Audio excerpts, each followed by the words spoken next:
मजलिस इत्तेहादुल मुस्लिमीन के चाहने वाले बुजुर्गों, नौजवानों, साथियों, जहां तक नजर जा रही है अल्हम्दुलिल्लाह मजलिस इत्तेहादुल मुस्लिमीन से मोहब्बत करने वाले लोगों का सरों का समंदर हम देख रहे हैं। मालेगांव ने हमेशा से ही हमारे कायद बैरिस्टर असदुद्दीन अवैसी साहब के ऊपर यकीन जताया है। आपकी मोहब्बतों का नतीजा है कि जिसकी वजह से महाराष्ट्र में हमारे एमएलए जनाब मुफ्ती इस्माइल साहब को आप लोगों ने अपनी दुआओं से नवाजा। महानगर पालिका का इलेक्शन आया है। अभी हम धुलिया में एक जलसा लेकर आ रहे हैं, कल मुंब्रा में एक जलसा लेकर आए। आप बैरिस्टर असदुद्दीन अवैसी साहब के जलसे देख रहे होंगे कि गोवंडी के अंदर क्या हाल था। कल अमरावती और अकोला में बहुत ही कामयाब जलसे हुए। नौजवानों की इस हद तक दीवानगी थी कि अकोला में जो नौजवान असद साहब के करीब आना चाह रहे थे, वहां पर पुलिस को लाठी चार्ज करना पड़ा। इतनी दीवानगी असद भाई के लिए हम देख रहे हैं। यकीनन 15 तारीख के दिन आप लोग भी हमें अपनी दुआओं से नवाजेंगे और मजलिस इत्तेहादुल मुस्लिमीन को कामयाब करेंगे। ये पूरा यकीन और पूरा भरोसा लेकर हम आपके बीच में आए हैं। हमें मालूम है कि महानगर पालिका का इलेक्शन भी उतना ही मायने रखता है जितना एक एमएलए और एमपी का इलेक्शन। एमएलए शहर के बारे में फैसले लेता है, सोचता है। एक कॉरपोरेटर अपने इलाके की तरक्की, अपने इलाके के अंदर क्या होना चाहिए, क्या नहीं होना चाहिए, हमारी आम जिंदगी, हर रोज की जो जिंदगी है, उसका सीधा वाबस्ता अगर किसी से होता है तो इस इलाके के कॉरपोरेटर से, अपने अपने इलाकों के कॉरपोरेटर से होता है। हमें खुशी है कि हाजी माजिद साहब ने आपके इलाके के अंदर 2017 से लगातार वो आप लोगों की खिदमत करते रहे हैं। बहुत सारे तरक्याती काम उन्होंने किए हैं और शायद उसी का नतीजा है कि लोग आज हमें सुनने या हमें देखने के लिए नहीं आए हैं, बल्कि इस बात का एतराफ करने के लिए आए हैं कि हाजी माजिद साहब ने जो काम किया है, हम उसको मानते हैं, उसको कबूल करते हैं और यकीनन आप और उम्मीद कर सकते हैं कि आने वाले वक्त के अंदर जितने भी बचे हुए काम है, इंशाअल्लाह वो पूरा करेंगे। आप लोग अच्छी तरह से जानते हैं कि महाराष्ट्र के इस इलेक्शन में जो अलग अलग गठबंधन बनाए गए हैं, आप अगर पूरों के ऊपर गौर करेंगे तो आपको खुद इस बात का एहसास होगा कि सियासत की ये कुर्सियां हासिल करने के लिए लोग कैसे कैसे समझौते कर लेते हैं। दो राष्ट्रवादी पूना में एक साथ मिलकर आ जाती है और कहती है कि हम दोनों एक दूसरे के गले में हाथ डालकर यहां पर अपन दोस्त बनकर रहेंगे, लेकिन बंबई में अपन दुश्मन हो जाएंगे। भाजपा शिवसेना के साथ किसी एक शहर के अंदर गठबंधन कर रही है, दूसरे शहर के अंदर कहते हैं कि नहीं, हमारी दोस्ती यहां पर नहीं रहेगी। सेना के दोनों भी पार्टियां कहीं एक जगह के ऊपर एक साथ मिलकर आए हैं, कहीं दूसरी जगह के ऊपर वो कह रहे हैं कि नहीं, हम दूसरे शहर के अंदर एक दूसरे को गाली देंगे। एक मजलिस इत्तेहादुल मुस्लिमीन है जो अपने बलबूते के ऊपर अल्हम्दुलिल्लाह मैदान के अंदर उतरी है, क्योंकि हमें मालूम है कि हमारे पास अल्हम्दुलिल्लाह ये नौजवानों का जोश, हमारे बुजुर्गों की दुआएं, हमारे माँ और बहनों की दुआएं साथ लेकर हम ये लड़ाई अकेले लड़ने के लिए निकले हैं। मैं यकीन मानिए आज जो महाराष्ट्र के अंदर माहौल देख रहा हूं, कभी किसी ने तस्वर नहीं किया था, कभी किसी ने सोचा नहीं था कि हैदराबाद की एक जमात जिसका एकलौता एक मेंबर ऑफ पार्लियामेंट मेरे कायद बैरिस्टर असदुद्दीन अवैसी साहब, जिनके बारे में लोग मजाक उड़ाते थे और कहते थे कि एकलौता एक मेंबर ऑफ पार्लियामेंट है और जिंदगी भर एक ही एमपी इनका रहेगा, हैदराबाद के बाहर ये जमात जाएगी नहीं। आज हिंदुस्तान के कोने कोने के अंदर चले जाइए, कुछ दिन पहले महाराष्ट्र के नगर परिषद का इलेक्शन आया, बहुत मेहनतें सभी लोगों ने मिलकर की और आज छोटे छोटे से शहरों के अंदर भी मजलिस इत्तेहादुल मुस्लिमीन ने अपने उम्मीदवारों को वहां से जिताया। कभी किसी ने सोचा नहीं कि कारंजा जैसे मुकाम पर वहां पर हमारा मेयर जाकर बैठेगा, नगर अध्यक्ष बनकर बैठेगा वहां पर, लेकिन यह भी मुमकिन हुआ आप लोगों की दुआओं की वजह से। हम बिहार गए तो लोग हमारा मजाक उड़ा रहे थे, लोग कहते थे कि यह बिहार में मजलिस क्यों आई है। यह सवाल उठाया जाता था कांग्रेस की तरफ से, समाजवादी पार्टी की तरफ से, कि हैदराबाद से member of parliament Asaduddin Owaisi Bihar के अंदर क्यों आए हैं, उन्हें यहां पर कौन वोट देने वाला है। कांग्रेस के बड़े बड़े नेताओं ने, राहुल गांधी ने तक ये कह दिया था कि असदुद्दीन अवैसी हैदराबाद में ही रहे, हैदराबाद में ही अपनी बिरयानी खाए, बिहार में आने की जरूरत नहीं है। हमने उनसे ये कहा कि वो तो हमारा भाई है, हैदराबाद से आ रहा है, तो आपको इतनी तकलीफ हो रही है। आपके मम्मी तो इटली से आए थे, हमने कुछ कहा था क्या उसके बारे में? वो वहां से आकर हुकूमत कर सकते हैं, यहां पर आकर राजनीति कर सकते हैं।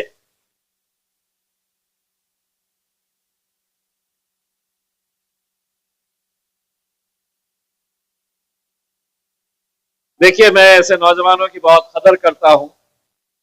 यही वो नौजवान है जिन्होंने मजलिस को आज इस मुकाम तक पहुंचाया है। हम सलाम करते हैं ऐसे नौजवानों का जो दीवानगी और शिद्दत से अपने कायदों से, अपने पार्टी से मोहब्बत करते हैं। तो मेरे भाई, उस वक्त हमने उनसे ये कहा था कि हम नहीं चाहते हैं कि भारतीय जनता पार्टी वहां पर जीते, लेकिन हमारे कोई सुनने के लिए तैयार नहीं था। अकड़ इतनी थी, घमंड इतना था कि कहते थे कि नहीं, मजलिस को यहां पर कोई साथ ही नहीं देगा। अल्हम्दुलिल्लाह बिहार की आवाम ने ऐसा साथ दिया कि वहां पर 5 मेंबर ऑफ लेजिस्लेटिव असेंबलीज, 5 आमदार बिहार के अंदर बिहार की आवाम ने मजलिस को चुन कर दिया।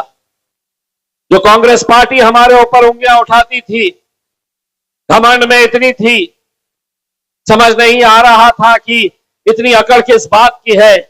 हमें 5 मिले, उन्हें कितने मिले? तो उन्हें 6, महज 6 सीटें उन्हें, और मजलिस इत्तेहादुल मुस्लिमीन 5 सीटें। अगर हमारी कुछ सीटें महज 300-400 वोट से अगर हम नहीं हारते, हमारा भाई वहां पर आदिल हसन अगर नहीं हारता, तो 6 सीटें कांग्रेस की भी होती और 6 सीटें मजलिस इत्तेहादुल मुस्लिमीन की भी होती। लेकिन हम शुक्रिया अदा करते हैं बिहार की आवाम का, जिन्होंने हमें 5 एमएलए वहां पर जिताकर दिए हैं। आज महाराष्ट्र के अंदर तमाम साजिशें ऐसी हो रही है कि जहां जहां पर भी मजलिस खड़ी हुई है, वहां पर पूरी ताकतें एक साथ मिलकर आ रही है।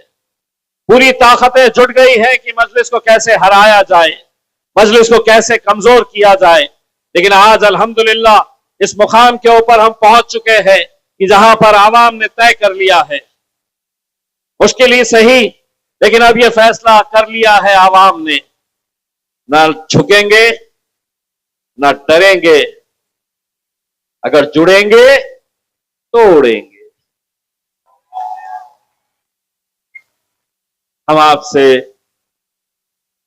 जुड़ने की अपील करने के लिए आए। हम आप लोगों से जुड़ने की इल्तिजा करने के लिए आए हैं, और इसलिए भी ये इलेक्शन महज कुछ कॉरपोरेटर्स जीत कर आ जाएंगे इसके लिए नहीं। आज हमारी अपनी क़यादत हम हर उस जगह पे करना चाहते हैं जहां पर इतनी बड़ी तादाद, इतनी बड़ी आवाम हमारी मौजूद है। अगर हम यहां पर अपनी क़यादतों को खड़ी नहीं करेंगे तो फिर कहां खड़े करेंगे मेरे भाई। इसीलिए आज मैं आप लोगों के बीच में आया हूं तो सिर्फ ये इल्तिजा करने के लिए आया हूं। यह ऐसे दौर से हम लोग गुजर रहे हैं कि जहां पर हर रोज आप देख रहे हैं कि किस तरीके से हमें निशाना बनाया जा रहा है, कैसे हमारे मस्जिदों को, हमारी दरगाहों को, हमारे इबादत गाहों को, हमारे मदरसों को कैसे निशाना बनाया जा रहा है। अल्लाह से दुआ करिएगा मेरे भाइयों, गिड़गिड़ा के अल्लाह से दुआ करिएगा कि ये हुकूमत की नजर अक्कल कुआं के मदरसे के ऊपर है। मेरे भाई, बहुत कोशिशें हो रही है उनकी तरफ से, बहुत साजिशें हो रही है। ये मदरसा जिसने हजारों नहीं लाखों की तादाद के अंदर उलमाओं को यहां से भेजा है, पूरे हिंदुस्तान में नहीं पूरी दुनिया के अंदर, आज पूरी हुकूमत उसके ऊपर नजर लगाए हुए है। पूरी साजिशें चल रही है कि अक्कल कुआं के मदरसे के अंदर क्या क्या ढूंढ कर निकाला जा सकता है ताकि उस मदरसे को बंद किया जाए। हजारों बच्चे हर रोज वहां पर तालीम हासिल कर रहे हैं। हजारों बच्चे वहां पर कितने दिनों से रोजा रख रहे हैं, अल्लाह से गिड़गिड़ा के दुआ कर रहे हैं कि अल्लाह ये जालिम हुकूमत की नजर हमारे इस मदरसे के ऊपर ना पड़े। लेकिन कैसी कैसी एजेंसीज वहां पर लगा दी गई है, ईडी लगा दी गई है, सीबीआई इंक्वायरी कर रही है, इनकम टैक्स के अधिकारी कभी आ जाते हैं, पुलिस वाले कभी आ जाते हैं। मकसद यही है कि एक इतना बड़ा इदारा जो हमारे लिए क्या मायने रखता है उन्हें अंदाजा नहीं है, लेकिन उस मदरसे के ऊपर इन जालिमों की नजर है। मेरे भाई, हमें अपनी क़यादत खड़े करने का वक्त आया है। मेरे भाई, संजीदगी से सोचिए इस बात को कि हमें कैसे कैसे मरहलों से गुजरना पड़ रहा है। आज इससे बढ़कर और क्या चाहिए हमें कि हमारी एक बच्ची, उसका हिजाब, उसका नकाब एक मुख्यमंत्री अपने हाथ से खींच लेता है। सोचिए, आप तसव्वुर करिए कि आपकी अपनी बेटी, अपनी बहन वो खड़ी हुई है और एक कोई गैर आदमी होगा तो मुख्यमंत्री किसी राज्य का, लेकिन तुझे कोई इख्तियार नहीं है कि हमारी बच्ची का नकाब तू खींचे। और ये उस हुकूमत का हिस्सा है जिसके वजीर आजम नरेंद्र मोदी चीख चीख कर कहते हैं महिलाओं की सुरक्षा, महिलाओं का सम्मान, और यहां पर उनके प्यादे लाडली बहन बच्चियों से कहते हैं कि ये हमारी लाडली बहन, और तुम हमारी बच्ची का हिजाब, उसका नकाब अपने हाथ से खींच रहे हैं। सोचो उत्तर प्रदेश, बिहार के गुंडों को क्या संदेश गया होगा कि अगर एक मुख्यमंत्री एक बच्ची का नकाब खींच सकता है तो हम तो सड़क चलते हुए किसी भी बच्ची का दुपट्टा, किसी का भी पल्लू खींच सकते हैं, किसी के भी बुरखे के साथ हम छेड़खानी कर सकते हैं। अगर ये बस नहीं हुआ तो उत्तर प्रदेश का एक मंत्री, भारतीय जनता पार्टी का एक मंत्री बयान देता है, इतना बवाल क्यों कर रहे हो, नकाब ही तो खींचा है। सुनिए, वो मंत्री है, मिनिस्टर है भाजपा की हुकूमत में, वो बयान देता है इतना बवाल क्यों कर रहे हैं, नकाब ही तो खींचा है। अगर हाथ इधर उधर चले जाता तो क्या करते। मैं कोई कांग्रेस या राष्ट्रवादी का नेता नहीं हूं। पूरे हिंदुस्तान में अगर उसको किसी अच्छी भाषा जो समझ में आती है उसमें अगर किसी ने जवाब दिया है तो वो जवाब हमने दिया है।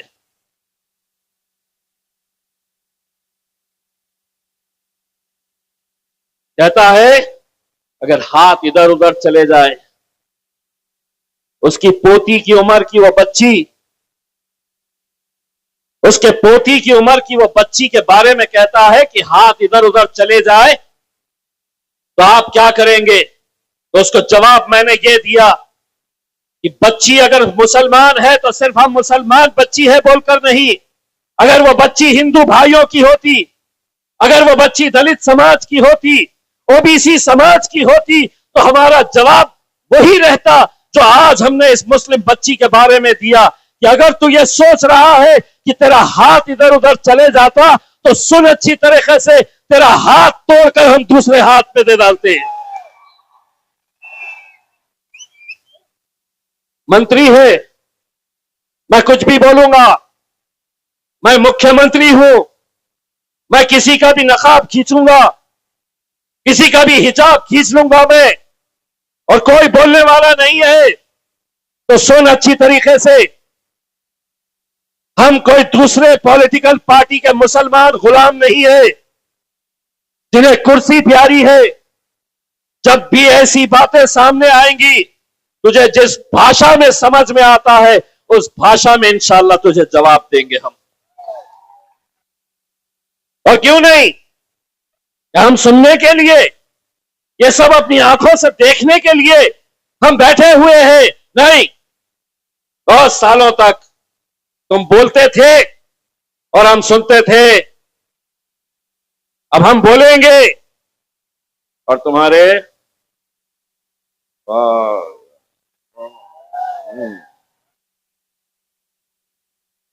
देखिए, ये जो कैमरे वाले हैं ना, ये बैठे रहते हैं इंतजार में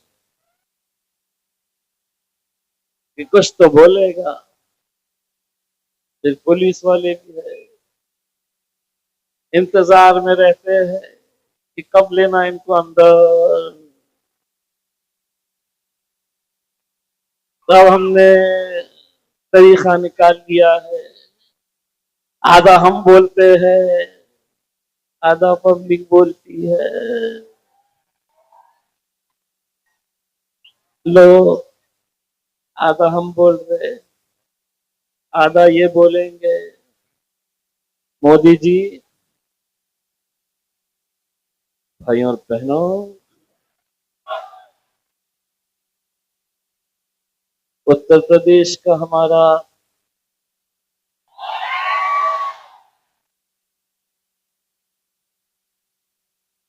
हमने कुछ बोले ही नहीं। हवा से हमारे बाल उड़ रहे तो हमने बाल में हाथ। देवा भाव, अच्छी तरह से सुन लो। अगर ये समझ रहे हैं कि कुछ भी बोलेंगे, कुछ भी करेंगे, तो सुनो। इतने सालों तक तुम बोलते थे, हम सुनते थे, अब हम बोलेंगे और तुम्हारे, अब हम बोलेंगे और तुम्हारे। होता क्या केस अपने पे, कहां से होता? बाबा जी का। जाओ, घंटी बजाते बैठो, दोष नहीं होता, क्योंकि हमको भी समझ में आ गया है कानून सबूत मांगता है। सबूत है, आधा हमने बोले, आधा बस आप लोगों को यह समझना है अच्छी तरीके से। इस दौर के अंदर जो हालात से हम गुजर रहे हैं, इससे बदतर हालात और तसव्वुर मत करिए। सत्ता का घमंड है, हुकूमत हमारी है, हम कुछ भी करेंगे, हम कुछ भी बोलेंगे, तुम्हें सुनना पड़ेगा। तो एक बात अच्छी तरह से समझ लो, अभी सत्ता का नशा है, मगर बहुत पछताएगा उस दिन, तो हमसे क्या हमारे साए से भी घबराएगा उस दिन।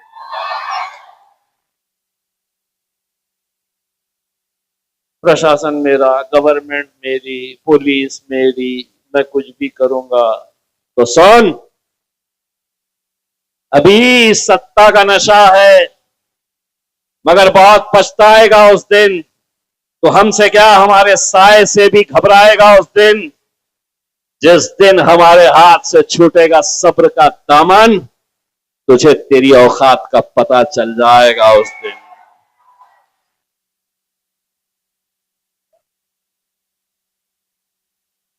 पता चल जाएगा ना। कब तक डराओगे? कब तक हमें बोलने से रोकेंगे? अगर बोलने का इख्तियार उनके पास है, मुझसे कहा मीडिया वालों ने आके कि साहब शिवसेना के और भाजपा के नेताओं ने यह मांग की है, इम्तियाज जलील ने जो उस मंत्री के बारे में बयान दिया है उसके खिलाफ एफआईआर रजिस्टर होनी चाहिए। मैंने कहा ना मैं एफआईआर से डरता हूं और ना सच बोलने से घबराता हूं। अगर एफआईआर करना है तो पहले नीतीश कुमार के ऊपर करो, अगर एफआईआर करना है तो उत्तर प्रदेश के उस मंत्री के ऊपर करो, फिर उसके बाद हम तो है ही ना दूल्हे भाई। 16 है केसेस, 17 हो जाएंगे। सच बोलने की कीमत हम चुका रहे हैं। 16 एफआईआर, एक और 17। लेकिन तुम समझेंगे कि साहब एफआईआर का डर दिखाएंगे तो ये खामोश बैठ जाएंगे, ये कुछ बोलेंगे नहीं। ऐसा नहीं होने वाला है, क्योंकि जानते हैं मैं किसको मानता हूं। उस शख्स को मानता हूं जो पार्लियामेंट के अंदर 550 एक तरफ,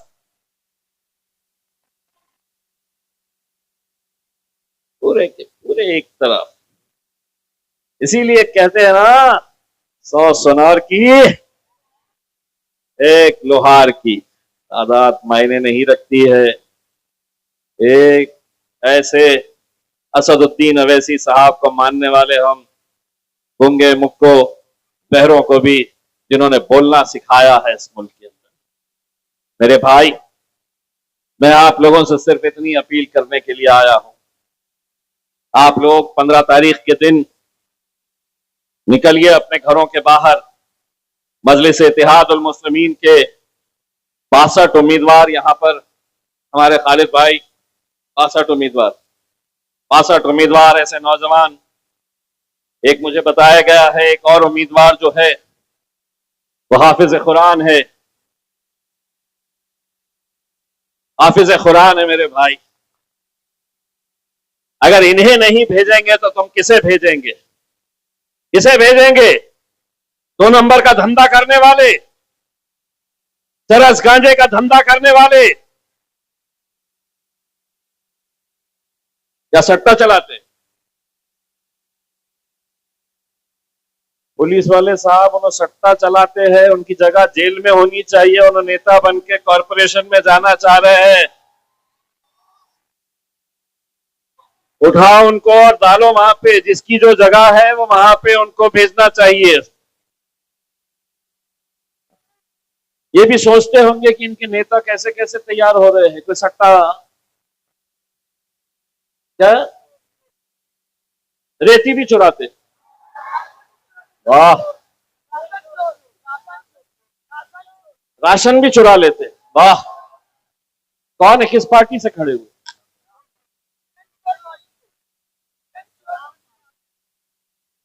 वल्लाह काम इतने अच्छे। रेती चोर, अनाज चोर, 2 नंबर के धंधे, सट्टा, मटका। क्या बोल रहे चाचा? जोर से बोलो ना, मैं हूं ना। जमीन, जहां जमीन दिख रही वो भी हड़प। और उसके बाद पार्टी का नाम क्या? अल्लाह, पार्टी का नाम देखिए साहब, और काम देखिए इनके। कौन चला रहा है ये पार्टी? अच्छा, जाफर भाई ने जो बोले हैं। जी जी जी, समझ गया। तो मेरे भाई, पूरे के पूरे भाई, मेरी इल्तिजा ये है, तुम उम्मीदवार वैसे ही रख लो, तुमको ऐसे ही उम्मीदवार मिलने वाले हैं, लेकिन मेहरबानी करके पार्टी का नाम बदल दो। पार्टी का नाम,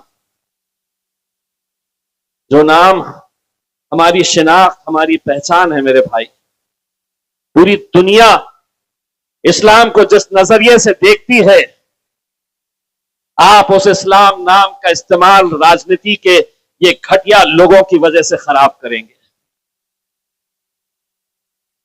आपको कोई और नाम नहीं मिला था।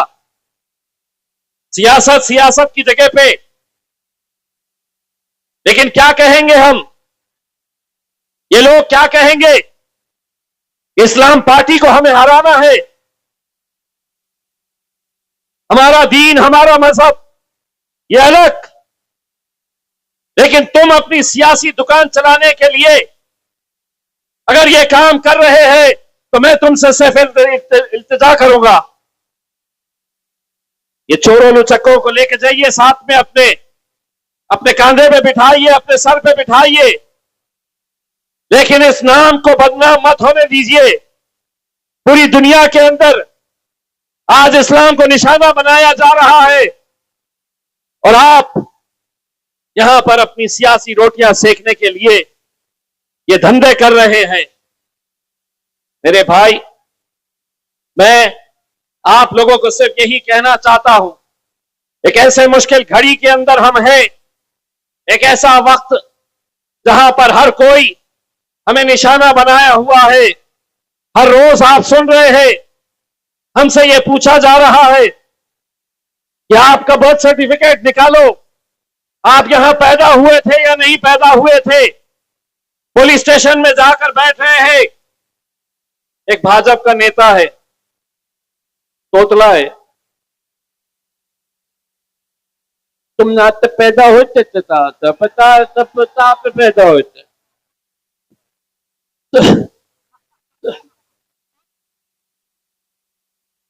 ये माले तो में बुत्ता क्या बोल रहा बे? सीधा बोल, वो में से सुपारी निकाल के बात कर। जहां वहां घूम रहा, पहले बहुत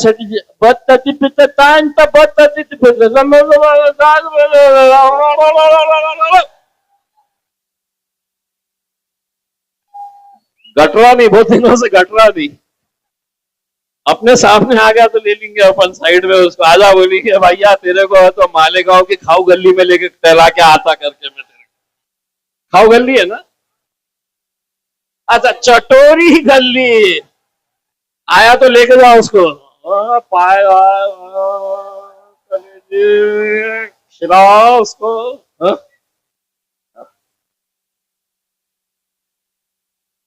एक एक मोहतरमा है, आजब की है, वो भी कहां से ढूंढ के ला रहे कि ये तो मोहतरमा ने अभी कुछ दिन पहले बयान दिए, बोले मुसलमान 19-19 बच्चे पैदा कर ले।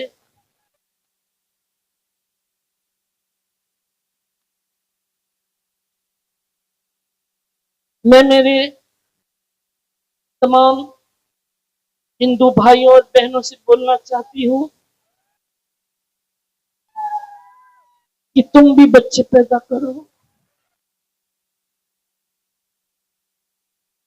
वो लोग 19-19 बच्चे पैदा कर दे, पाकिस्तान बनाने का उनका चक्कर है।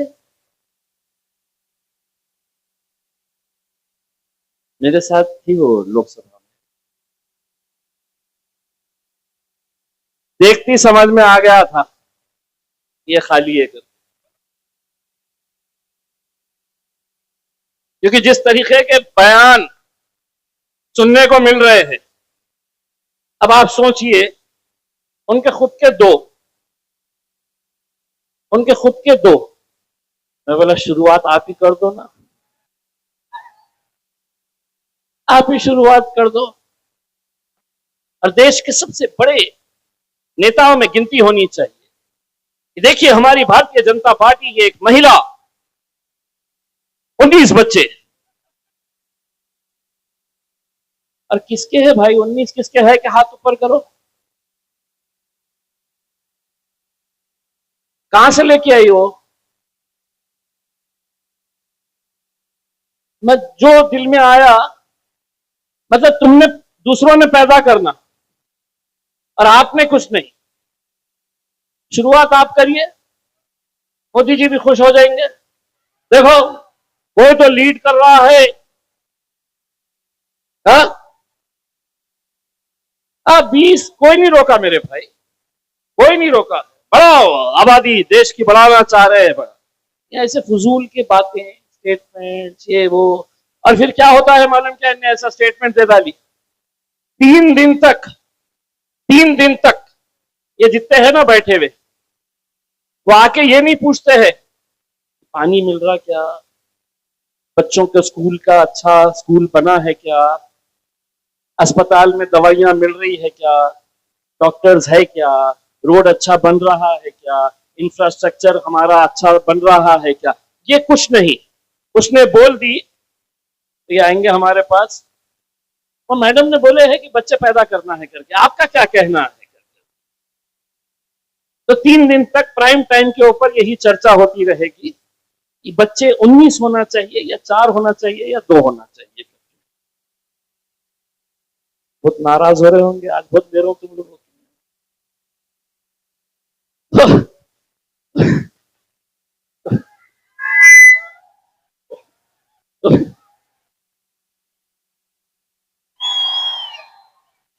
जाके एक आध मर्तबा पूरे के पूरे जाना और यहां पे पुलिस वालों से पूछना, साहब आपको पता नहीं है क्या कि कुत्ता गोली कहां मिल रही है करके। हाँ नशे का कारोबार आज पूरे हिंदुस्तान के अंदर, सुनिए बहुत संजीदगी के साथ ये बात कर रहा हूं मैं, और पूरी जिम्मेदारी के साथ ये कह रहा हूं, पूरे हिंदुस्तान के अंदर जहां जहां पर भी मुसलमानों की आबादी ज्यादा है, चाहे वो धुलिया हो, मालेगांव हो, औरंगाबाद, भीड़ हो, मुमरा हो, भिवंडी हो, सरकार की हुकूमत की देख रेख के अंदर पुलिस की जानबूझ को सब मालूम होने के बावजूद ये नशे का कारोबार चलाया जा रहा है। सब जानते हैं कि बेचने वाला, इस्तेमाल करने वाला, ये सभी हमारे लोग तो पैसा कमाने के चक्कर में पूरी नौजवान नस्ल को कैसे बर्बाद किया जा रहा है, और हम तमाशाई बनकर देख रहे हैं। अरे अगर यहां की पुलिस ने तय कर लिया कि हमें नशे का कारोबार बंद करना है, 48 घंटे नहीं लगेंगे, 48 घंटों के अंदर यह पूरा कारोबार बंद किया जा सकता है। लेकिन हुकूमत चाहती है, भाजपा चाहती है, एकनाथ शिंदे चाहता है कि यह नस्ल पूरी की पूरी बर्बाद हो जाए, नशे के अंदर हमारी ताकत खत्म हो जाए। इसीलिए यह सब साजिश खुलेआम चल रही है। बोलना आज उठाओ किसी बच्चे को और पूछो उससे कि नशे का कारोबार यहां पर कौन कर रहा है, घर का पता बताएंगे कौन कर रहा, सबको पता, सबको मालूम, पुलिस वालों को नहीं पता उनको। मेरे भाई अगर इन मुद्दों को अगर हमें लड़ना है, अगर आने वाली नस्ल को बर्बादी से बचाना है, तो ये ऐसे नुमाइंदों को भेजिए मेरे भाई, ये ऐसे नुमाइंदों को भेजिए जिनकी जिम्मेदारी रहेगी कि अपने इलाके के अंदर ये 2 नंबर के धंधे बंद कराए। वरना आज आपको इस जहर का असर क्या होने वाला है, आप इसका अंदाजा नहीं लगा सकते हैं, नहीं लगा सकते हैं आप। लेकिन आने वाले वक्त के अंदर आप देखेंगे कि कैसे, मुझे कोई फर्क नहीं पड़ता है, मेरे घर में थोड़ी आया है, वो दिन इंतजार करिए, वो दिन दूर नहीं है कि महल्ले में कोई और इसका इस्तेमाल कर रहा है, आपके घर में भी वो पहुंचने में देर नहीं लगेगी। अगर आज हम इस जहर से नहीं लड़े तो मेरे भाई आने वाला वक्त बहुत मुश्किलों का होने वाला है। आपको मालूम है आज इलेक्शन 15 तारीख के दिन है। मजलिस की निशानी क्या है? बोलो क्या है? उड़ाते कैसे? बैठो बैठो बैठो, बात ना हो। मेरे पास एक मंत्री है औरंगाबाद में, एकनाथ शिंदे साहब का मंत्री है, उसका नाम है संजय सिरसाट। उन्होंने क्या किया है मालूम? इलेक्शन कमीशन को एक शिकायत लिखा, और शिकायत क्या लिखा है कि 14 तारीख को हमारे हिंदू भाइयों का एक बहुत बड़ा त्योहार है, मकर संक्रांति का त्योहार है। 14 तारीख के दिन मकर संक्रांति का त्योहार है, और मकर संक्रांति के दिन हमारे हिंदू भाई क्या करते हैं, क्या उड़ाते हैं पता है? हाँ, तो ये ज्ञानी आदमी एक पत्र लिखा और लिख के इलेक्शन कमीशन के पास गया और ये मांग की कि हमारा त्योहार है, हमको पतंग उड़ाना पड़ता 14 को, इलेक्शन आ रहा 15 को, तो हम उड़ाएंगे 14 को। 15 के दिन लोग देखेंगे इतने सारे पतंग उड़े हुए थे, तो वो जाके पतंग के ऊपर वोट लगाएंगे। तो उन्होंने मांग किया ये पतंग निशानी उनके पास से ले ली जाए, एमआईएम को पतंग की निशानी नहीं देना करके। उन्हें लेटर ले जाके दे दिया इलेक्शन कमीशन के पास। इलेक्शन कमिश्नर ने उसको नीचे से ऊपर तक देखा और सोचा ये ज्ञानी लोग कहां से आते हैं, ये ऐसे होशियार लोग कहां से आते हैं, ये कैसे देवा भाव ने और एकनाथ शिंदे ने ढूंढ ढूंढ के ऐसे हीरो को जमा किया है जो ये कह रहा है कि 14 तारीख के दिन पतंग उड़ेगी तो 15 तारीख के दिन लोग जाके, हमारे भी लोग जाके पतंग के ऊपर मोहर लगा देंगे। तो मीडिया वाले आ गए पूछने के लिए, बोले संजय सिरसाट ने बोला है कि पतंग नहीं उड़ाना चाहिए। तो मैं बोला अब क्या क्या रोकेगा मेरे राजा, तेरे हाथ में पंजा है कि नहीं? मेरे हाथ में भी है, तो क्या काट के फेंक डालता 10 दिन के लिए कि इलेक्शन आ रहा है? हा? ऐसा हो सकता है? किसी की निशानी घड़ी है तो घड़ी ही नहीं पहनेंगे, घड़ी की तरफ देखे तो बोले नहीं ये गद्दार है। एक पार्टी की निशानी क्या है मालूम? सूरज। उसका बस चलता तो जाके बोल देता कि नहीं साहब इलेक्शन तक नहीं निकलना चाहिए, बिल्कुल नहीं निकलना चाहिए। मंत्री है साहब, ये हंसने की बात नहीं है, ये मंत्री है, ये हमको मतलब वो इलेक्शन कमीशन के पास गया तो मैं सोचा सीधा भागते हुए जाके नरेंद्र मोदी के पास चल जाऊं। मोदी जी मरना सबको है, मैं भी मरूंगा, वो भी मरेगा, लेकिन जब वो मरेगा तो उसका भेजा निकाल के रखो और दुनिया को दिखाओ कि कैसे कैसे ज्ञानी लोग इस देश के अंदर पैदा हुए थे। आप सोचिए मेरे भाई, अब मैं मालेगांव के पूरे मेरे हिंदू मेरे भाइयों को मैं ये पैगाम दे रहा हूं, माझा हिंदू बांधवांना मकर संक्रांतीच्या हार्दिक हार्दिक शुभेच्छा। 14 तारीख के दिन तुम उड़ाएंगे या नहीं उड़ाएंगे, मकर संक्रांति तो इस बार हम बड़े धूमधाम से मनाएंगे, बड़े धूमधाम से पतंग उड़ाएंगे। और हम ये देखना चाहते हैं कि 14 तारीख के दिन त्योहार बड़ा है या राजनीति बड़ी है। अगर त्योहार बड़ा है तो हाथ में पकड़ना ही पड़ेगा, हमारी उड़ाना पड़ेगा हमारा पतंग।